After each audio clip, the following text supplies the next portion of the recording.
llamo Joseph, tengo 15 años, e hice un viaje hace poco. Mis papás decidieron llevarme a Alemania para visitar a mis abuelos, que viven en un pequeño pueblo de Baviera, cerca de los Alpes. Al principio no estaba nada emocionado, me imaginaba un verano aburrido, sin amigos, sin señal de internet y rodeado de conversaciones sobre tiempos que no viví.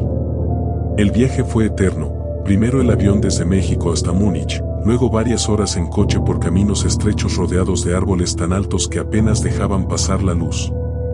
Mi papá, entusiasmado como siempre, no paraba de decir cosas como mira qué paisaje, Joseph, mientras yo solo asentía sin ganas. Cuando finalmente llegamos a la casa de mis abuelos, noté que era incluso más grande de lo que recordaba. Una construcción antigua, con techos inclinados y paredes de madera oscura. La pintura estaba desgastada y las ventanas pequeñas parecían apenas dejar que la luz entrara. Mi abuela, Greta, salió a recibirnos con su clásico moño impecable. «Esta casa siempre te espera, Joseph», dijo mientras me abrazaba. Dentro, todo parecía como siempre, muebles de madera vieja, estanterías llenas de libros empolvados y el reloj de péndulo que marcaba el tiempo con su tic-tac constante. Pero lo que más llamaba la atención era una puerta al final del pasillo. No la recordaba de mis visitas anteriores. Estaba cerrada con llave, y aunque nadie dijo nada al respecto, me di cuenta de que mis abuelos evitaban siquiera mirar en esa dirección. Mis días en el pueblo comenzaron siendo bastante monótonos. Todas las mañanas, mi abuela se levantaba temprano para preparar el desayuno, pan recién horneado, mantequilla y mermelada casera. Mi abuelo, siempre puntual, se sentaba a la mesa con su periódico en alemán. Mis padres, por otro lado, parecían disfrutar el tiempo lejos del ajetreo de la ciudad. Paseaban por el bosque cercano o ayudaban a mis abuelos con las tareas del jardín. Yo prefería quedarme en la casa, explorando los rincones llenos de cosas viejas que siempre me habían parecido interesantes. En una de esas tardes, mi abuela me sugirió dar una vuelta por el pueblo para estirar las piernas. Las calles empedradas y las fachadas antiguas le daban un aire pintoresco, lleno de vida cotidiana, gente barriendo sus entradas, niños jugando cerca de la plaza, el panadero acomodando sus productos en la vitrina. Durante el recorrido, me topé con una pequeña tienda que vendía dulces típicos y artesanías. Entré por curiosidad y compré unas galletas de almendra que estaban deliciosas. La señora que atendía me preguntó si estaba disfrutando el pueblo, y cuando le conté que era la primera vez que pasaba tanto tiempo allí, me recomendó visitar el río que corría cerca del bosque. Esa tarde, después de comer, le pedí a mi abuelo que me acompañara. Caminamos hasta el río, atravesando un sendero rodeado de árboles altos y arbustos llenos de flores silvestres. El agua cristalina reflejaba el cielo despejado, y el aire fresco hacía que todo pareciera más simple y tranquilo. «Este lugar ha estado aquí desde siempre», dijo mi abuelo mientras se sentaba en una piedra.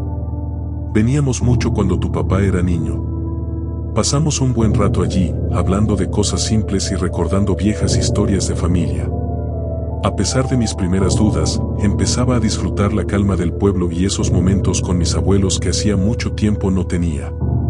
Así pasaron 2 semanas, y fue ahí donde conocí a Ralph, no al demoledor de la película, y a su prima Cynthia. Ambos vivían en el pueblo, cerca de la panadería que visitaba casi a diario. Ralph era un chico un poco mayor que yo, fuerte y con un sentido del humor contagioso. Siempre traía alguna historia divertida sobre sus andanzas en el bosque o los trabajos que hacía ayudando a su padre. Cynthia, en cambio, era más reservada, pero cuando tomaba confianza podía hablar sin parar sobre libros, música y las cosas simples que le gustaban del pueblo. Al principio pensé que sería difícil conectar con ellos, pero pronto nos llevamos bien. Ralph y Cynthia parecían disfrutar enseñándome las mejores rutas para caminar, los lugares donde el río tenía pozas cristalinas perfectas para nadar. E incluso me llevaron a una colina donde podías ver la puesta de sol sobre todo el valle. En México, me la pasaba bien con mis amigos, las tardes solían ser ruidosas, llenas de risas, bromas y el constante bullicio de la ciudad. Pero aquí, en este rincón de Baviera, había algo diferente que empezó a atraparme poco a poco. Desde lo más profundo de mí, comenzó a surgir un deseo inesperado, querer quedarme ahí. Era un lugar limpio y tranquilo, sin el caos del tráfico, sin el ruido constante de la vida urbana. Las calles eran seguras, las casas mantenían sus puertas abiertas, y las personas se saludaban al pasar como si se conocieran de toda la vida. Me di cuenta de que en México eso no era tan común, y quizá por eso exista el meme "Sáquenme de Latinoamérica". ¡Sáquenme de Latinoamérica! No es que renegara de mi país, pero experimentar un lugar tan pacífico me hizo pensar en lo mucho que damos por sentado en nuestra vida diaria. Ralph y Cynthia, aunque vivían en un lugar alejado, parecían felices con la sencillez de su entorno. Y, sin darme cuenta, yo también empezaba a sentirme parte de ello. Todo parecía ir bien, como cualquier otra tarde. Ralph, Cynthia y yo jugábamos cerca de las carreteras rústicas, corriendo y riendo, disfrutando del aire fresco y la tranquilidad del pueblo.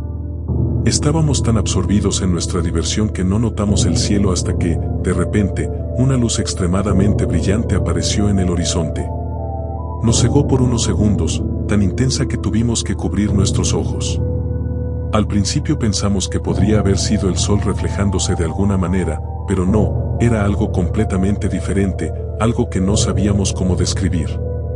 En ese momento, el mundo se detuvo, y el sonido de nuestras respiraciones y risas se apagó por completo. Cuando finalmente la luz se desvaneció, miramos hacia abajo, y fue ahí donde todo cambió. En las carreteras rústicas, empezaron a formarse grandes. Todo parecía ir bien, como cualquier otra tarde. Ralph, Cynthia y yo jugábamos cerca de las carreteras rústicas, corriendo y riendo, disfrutando del aire fresco y la tranquilidad del pueblo. Estábamos tan absorbidos en nuestra diversión que no notamos el cielo hasta que, de repente, una luz extremadamente brillante apareció en el horizonte. Nos cegó por unos segundos, tan intensa que tuvimos que cubrir nuestros ojos. Al principio pensamos que podría haber sido el sol reflejándose de alguna manera, pero no, era algo completamente diferente, algo que no sabíamos cómo describir. En ese momento, el mundo se detuvo, y el sonido de nuestras respiraciones y risas se apagó por completo. Cuando finalmente la luz se desvaneció, miramos hacia abajo, y fue ahí donde todo cambió. En las carreteras rústicas, empezaron a formarse grandes agujeros, como si la tierra misma se estuviera partiendo. Fue entonces cuando vimos algo que nunca podré olvidar. De esos agujeros, surgieron figuras oscuras, desmoronadas y casi fantasmales. No eran los típicos zombies que uno ve en las películas, no. Estos llevaban uniformes antiguos, con el símbolo nazi en los brazos, y sus rostros estaban tan pálidos y distorsionados, como si la muerte los hubiera reclamado por completo. Pero lo peor fueron sus ojos. Estaban vacíos, pero al mismo tiempo llenos de una hambre insaciable, una desesperación y muerte que nos helaba la sangre. No entendíamos qué estaba pasando.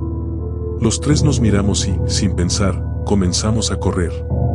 No sabíamos a dónde íbamos, solo queríamos huir. No podíamos creer lo que veíamos, pero el miedo era tan grande que nos impulsó a correr sin parar. Corrimos hasta la casa de mis abuelos, pero cuando llegamos, el panorama era peor de lo que habíamos imaginado. Al entrar, encontramos lo peor. Mis padres, mis abuelos, los dos en el suelo. Habían sido asesinados.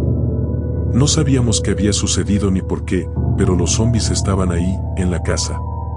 Estaban haciendo algo horrible. Algo que, por respeto, no quiero ni mencionar, porque es demasiado grotesco y perturbador. Lo que sucedió después fue un caos total. Cada rincón de la casa estaba lleno de sangre, y los gritos de los pocos sobrevivientes que logramos escuchar nos destrozaron por dentro. Pero lo más impactante era el silencio después.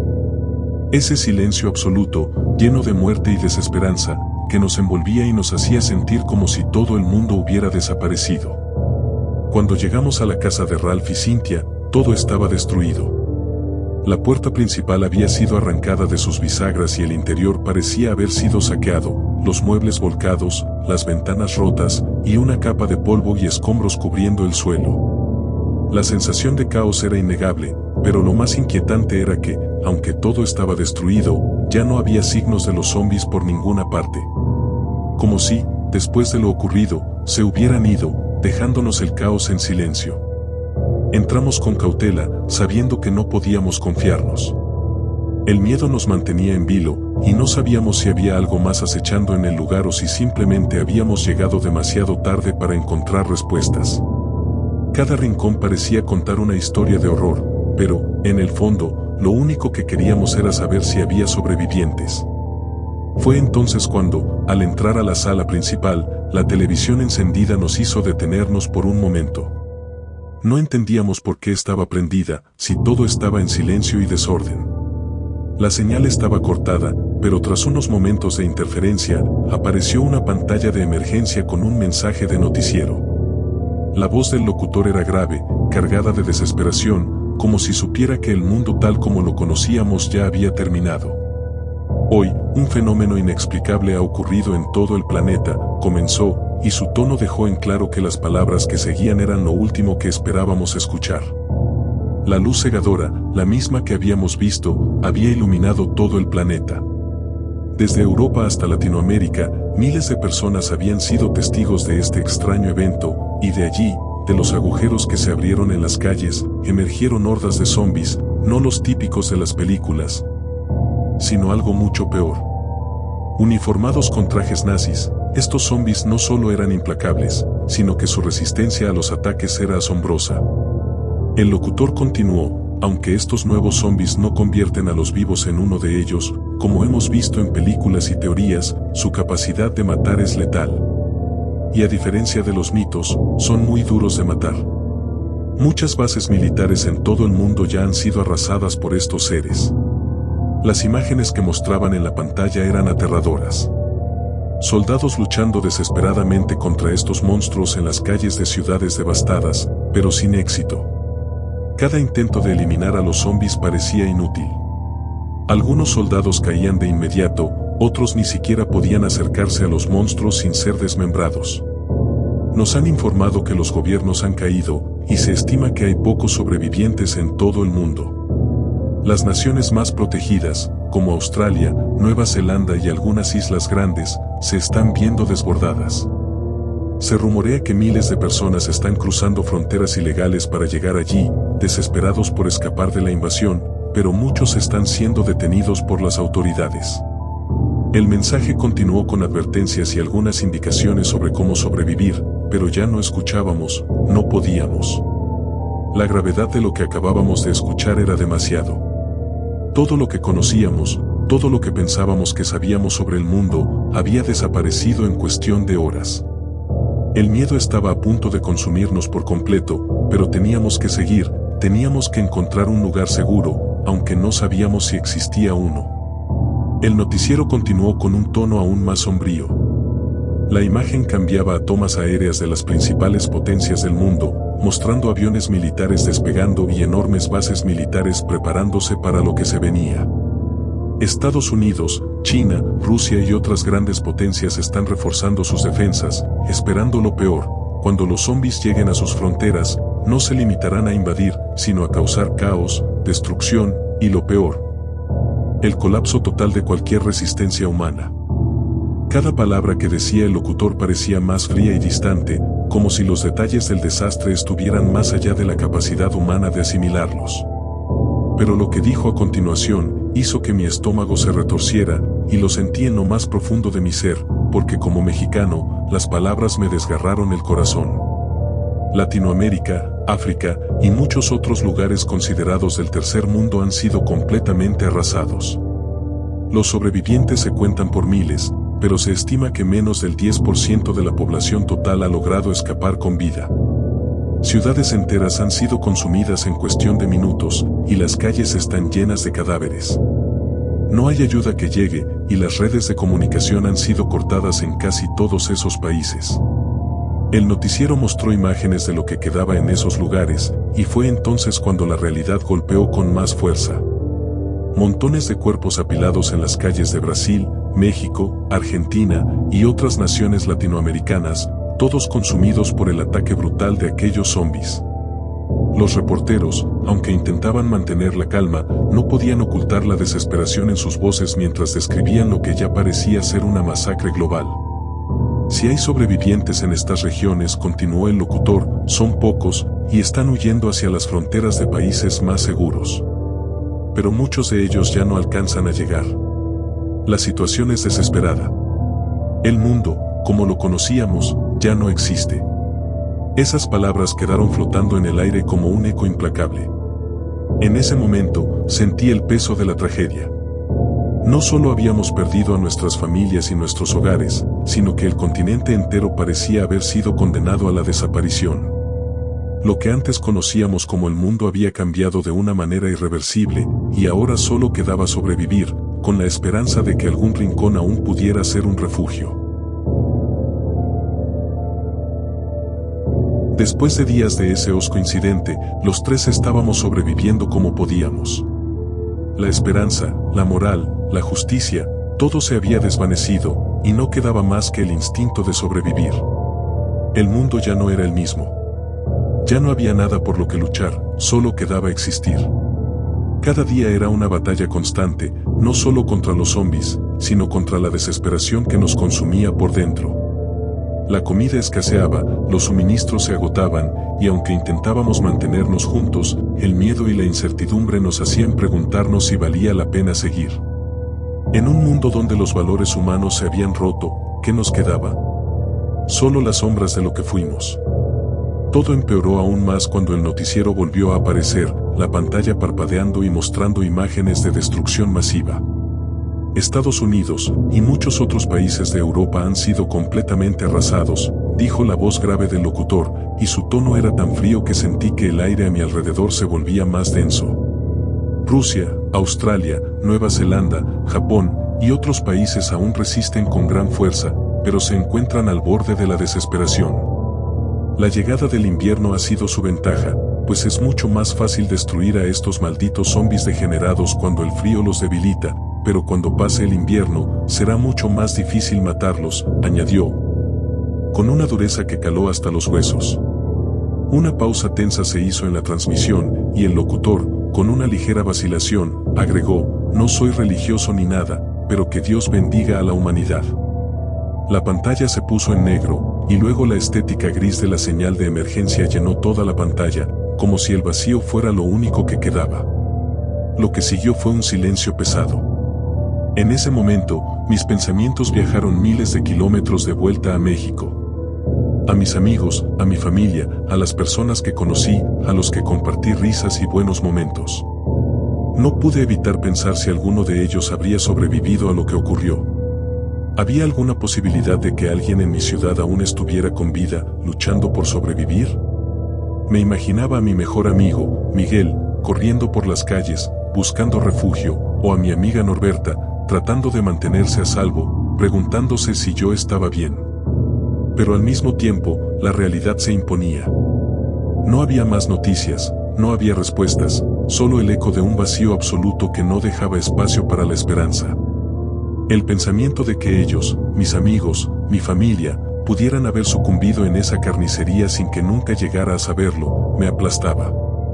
La idea de que ya no quedaban más risas, ni bromas, ni conversaciones sobre lo que haríamos después de todo esto, todo eso parecía tan lejano. Nos habíamos convertido en sombras de lo que alguna vez fuimos, y las memorias de un mundo que ya no existía solo quedaban como un eco doloroso que retumbaba en mi pecho. El mundo había cambiado para siempre, y con él, nuestras vidas. En ese momento, entendí que sobrevivir no era solo una cuestión de estar vivo, sino de mantener alguna parte de nosotros que aún fuera humana. Pero a medida que los días pasaban, incluso esa pequeña chispa se desvanecía lentamente. El que estaba siendo más afectado era Ralph. Su actitud positiva, que antes solía ser su mayor fortaleza, desapareció de golpe, como si se hubiera desvanecido en un abrir y cerrar de ojos. Era como si, de repente, hubiera perdido todo rastro de esperanza, como Richie Edwards en 1995, cuando se desvaneció de la vida de manera inexplicable. Ralph ya no era el mismo. Cada día parecía más apagado, más distante. Había pasado de ser el líder del grupo, el que siempre tenía algo optimista que decir, al que no podía ni levantar la mirada. Cynthia, por su parte, se volvió aún más tímida. A pesar de que siempre había sido reservada, ahora se escondía detrás de su silencio, como si quisiera desvanecerse del mundo que la rodeaba. Apenas hablaba, y cuando lo hacía, sus palabras salían entrecortadas, como si su voz temiera ser oída en ese mundo oscuro y roto. Y yo me había convertido en una versión de mí mismo que ni siquiera reconocía. El miedo me había consumido de tal forma que me volví más miedoso que Cynthia. En lugar de enfrentar lo que ocurría, me sumía en un estado de parálisis, observando todo con una impotencia absoluta. Mi cuerpo se tensaba ante cualquier ruido, y mis pensamientos se nublaban de temor. Me sentía más vulnerable que nunca. Un día, mientras estábamos caminando por una calle desierta, con las ruinas de lo que alguna vez fue un vecindario familiar, todo cambió en un instante. Nos topamos con un grupo de esos zombies nazis, pero esta vez, lo que vi fue mucho peor que cualquier película de terror. Vi a uno de esos monstruos arios devorar a un niño, no más de 10 años, mientras la criatura mordía su cuello con una furia inhumana. El niño intentaba gritar, pero sus fuerzas se desvanecieron rápidamente. Fue el peor espectáculo de horror que he presenciado en toda mi vida, y no pude evitarlo. El miedo me sobrecogió tanto que, de alguna forma, se me salió un pedo. Era tan ridículo, tan vergonzoso, pero la situación era tan aterradora que ni siquiera pude disculparme por mi torpeza. Así estábamos, vivos, pero ¿por cuánto tiempo más? Nadie lo sabía. El futuro se había vuelto una incógnita tan grande como la oscuridad que nos rodeaba. Y aunque la desesperanza nos había tocado de lleno, la pregunta seguía flotando en el aire: ¿quién quedaría para contar la historia? El noticiero había dejado de emitir, las calles estaban vacías, y el viento arrastraba papeles sucios que alguna vez fueron parte de una vida normal. En un suspiro profundo, Ralph murmuró algo que no pude entender del todo. Cynthia no reaccionó. Yo, por mi parte, solo me quedé mirando el horizonte, sin saber qué hacer ni hacia dónde ir. ¿Qué nos quedaba? ¿Sobrevivir? ¿O simplemente esperar a que llegara nuestra hora también? Lo único que sabía es que estábamos atrapados en un presente incierto, sin ninguna certeza de lo que vendría después. Y aquí seguimos. Pero no sé por cuánto tiempo más.